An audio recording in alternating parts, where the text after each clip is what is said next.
कबीरदास। सत्य की खोज में एक जीवन। वाराणसी की गलियों में एक साधारण बुनकर का बेटा जो आगे चलकर संत, कवि और समाज सुधारक के रूप में प्रसिद्ध हुआ, वह थे कबीरदास। उनका जन्म रहस्य और किंवदंतियों से भरा है। कोई कहता है कि वे एक ब्राह्मण परिवार में जन्मे और अनाथ हो गए, तो कोई मानता है कि वे सीधे भगवान की कृपा से धरती पर अवतरित हुए। किंतु सब सहमत हैं कि उनका पालन पोषण एक जुलाहा दंपत्ति नीरू और नीमा ने किया। यही साधारण परिवेश उनके जीवन का आधार बना।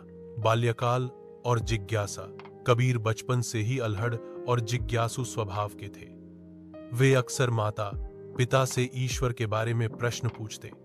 नीरू और नीमा के पास सीमित उत्तर थे, पर उनका सरल विश्वास यही था, भगवान हर जगह है। कबीर को यह बात बहुत भाती, पर वे बार बार सोचते, अगर भगवान हर जगह है तो लोग मंदिर मस्जिद में क्यों खोजते हैं, वे क्यों लड़ते हैं।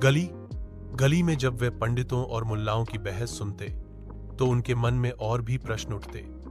वे पढ़े लिखे नहीं थे, परंतु उनके भीतर की बुद्धि और संवेदनशीलता उन्हें साधारण बच्चों से अलग बनाती थी। गुरु की खोज युवावस्था में कबीर के मन में एक ही प्रश्न गूंजता, सत्य कहाँ है।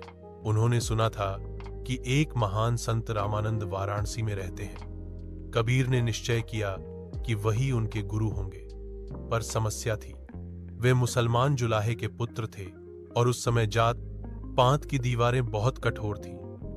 कोई भी ब्राह्मण उन्हें शिष्य बनाने के लिए तैयार नहीं होता। लेकिन कबीर का संकल्प अडिग था।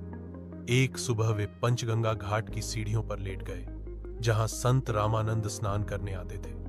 जैसे ही संत ने सीढ़ियां उतरते हुए कदम रखा, उनका पैर कबीर के शरीर से टकराया।